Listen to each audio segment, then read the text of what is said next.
Greetings and welcome to step 28 of the Awakening in 30 Steps. Today's contemplation is on the perfection of concentration. Sometimes I call it the perfection of flow. So what is the perfection about? What does it actually mean and how is it used? And then how could it maybe contrast with our world of distraction?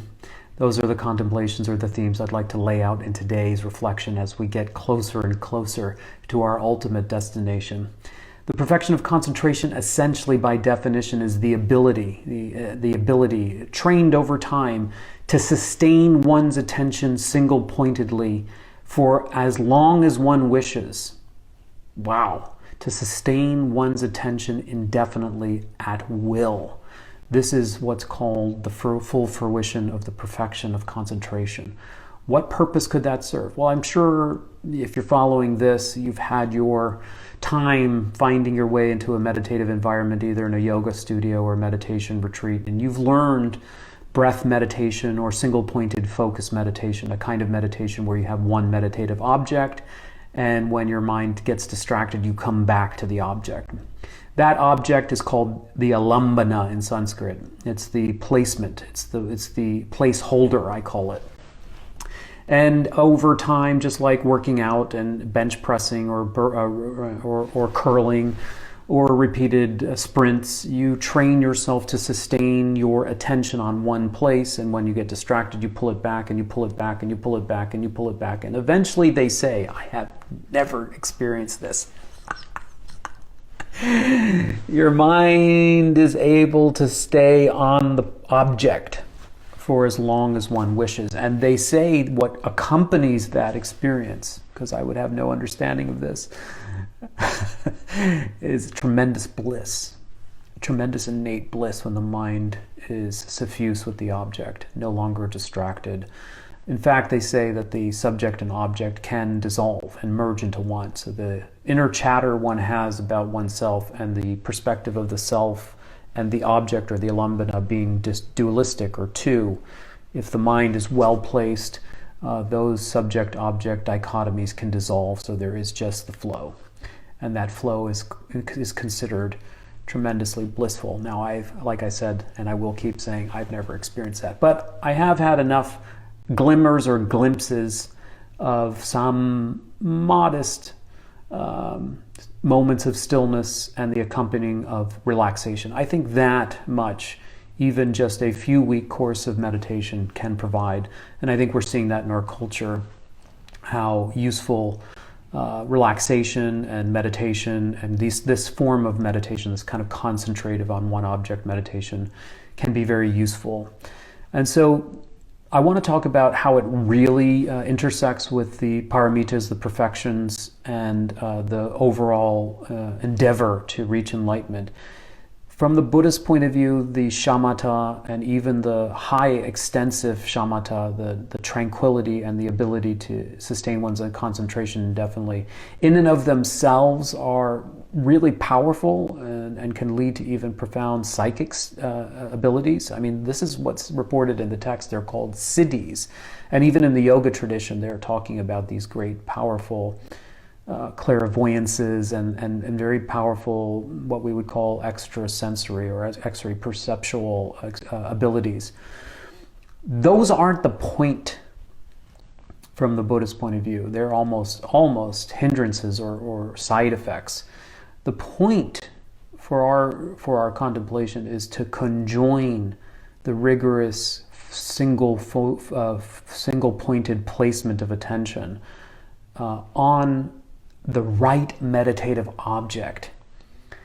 And there is ultimately one meditation object that if we can hold steady long enough to have the breakthrough that represents the portal, the final obstacle, the final frontier on the journey to enlightenment. What is that object of meditation that you ask? What is it that is the portal that swings open the doors to the heights of liberation? It is nothing other than the profound view of emptiness. So in a way, what the Buddhists are saying is the perfection of concentration is a gateway. It is a necessary human skill or capacity that must be exercised, but then it can't just stand on its own in some deep and profound tranquil state, deep and profound flow state. It must be applied to seeing emptiness directly, seeing the nature of ultimate reality directly. And so I kind of think about it as a powerful microscope. If you stabilize the mind and then you put something in the little petri dish, then you can see something really, really profound. But if the mind is unstable, it's very, very difficult to see something with clarity and with deep introspection. And so if we can stabilize the mind with shamatha or concentration, and then we can look at an object, we can find its emptiness. And then if we can really sustain the mind on the not finding of the thing we thought was there, therein lies the deepest and most profound breakthrough. And of course, the journey to enlightenment and the steps and stages doesn't end there. If we were ever to have that tremendous insight or breakthrough into the lack of substantial reality or the lack of self-existence to objects, if we were to have the glimmer or glimpse of that, then we would need over the next horizon to integrate that into our being, and thus displacing the grasping habit, the atmagraha that we talked about in prior posts. That would be displaced because it's instinctual and habitual and very core to the being, very subtle. So we would need to hold the mind steady, look at an object long enough to realize its insubstantial nature, its emptiness, have that dawn on our minds, and then we would have to bring it down with concentration, bring it down into the guts and into the deep wiring and into the deep conditioning, so that it would once and for all displace the atmagraha. Because what is the atmagraha if not the grasping at inherent existence? And what is the profound view of emptiness if not revealing the lack of substantiality, the lack of inherent existence? And so these are two absolutely contradictory. One is considered the grossest misunderstanding and the cause of all our suffering, and one is considered the purest view of reality and the cause of liberation.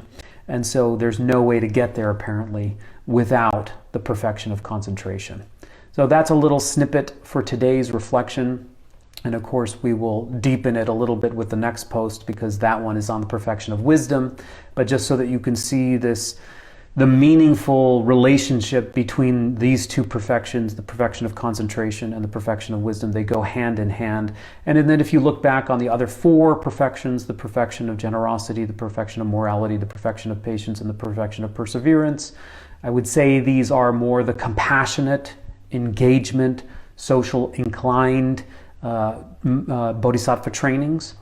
And then you get the concentration and the wisdom, and these are really to go the deep dive into the ultimate side of things. So the first four are for the relative side of things, and the last two are in combination serve to open the portal into the real nature of things, the ultimate nature of things. So I wanted to just use this reflection then to ask the most poignant question I could come up with on the basis of what is concentration really about, what it affords us. And since we're doing our little social media experiment, go ahead and think about our distraction culture, the dominant distracted culture, where we have there is a meme or a sense in our culture that we can really multitask. And I think that's a myth. I mean, I think there's probably some research to expose the kind of myth of multitasking, and also, so just go look into that if you like, and maybe help us understand this tension between our cultural, the cultural kind of messaging about quicker, more, better, you can do it all. And the intersection with technology. Technology can help you do it all. And then some very good research that's coming out to show that that's kind of a myth. It's better to just sustain yourself and do one thing well and then move on to the next, rather than the illusion that you're jumping between things and getting anything done. Help me out and see what you can post on that topic. And then the other one is just simply to look on social media and the way and look at the way that the algorithm and the infrastructure of the technology is set up to actually reinforce the opposite of concentration. It is the reinforcement of distraction, I would say, but I could be wrong. I usually am. And so tell me what you think about that. And then where does it go? Where does it go? I do have some colleagues, I won't name them or their institutions, but they are trying to find ways to use technology to actually help us sustain our attention rather than distract it. And so I know that some of you are posting this in your reflections, that it's not the technology itself, it's how we use it. And of course I agree. I mean, it's empty, right? The technology can be used for ill and it can be used for benefit. And so some technology is insidious and its designers are looking at us like hamster wheels for profit, and their gadgets are made to be addictive and distracting, and then they can profit on us from us. And I think other well-intended designers might use technology such as a whole slew of technology that have some biofeedback component to it. I'm thinking, of course, first and foremost, like my colleague Eddie Stern and his breathwork biofeedback app. So these are ways, and I have another colleague who are developing meditation apps that actually sync in like on one of your Apple Watches to give biofeedback, and they actually help steer your mind towards concentration. So there's this interest in using technology to help prime the mind to rest in placement, and then it detects us at a very subtle level before you do that it's been distracted, and then alerts you to come back into focus, and you think, wow, that's great. So here's my question for this one. Are we becoming too reliant on technology then to help us learn how to settle the mind? Or is it a matter of just like use whatever means necessary to settle your mind?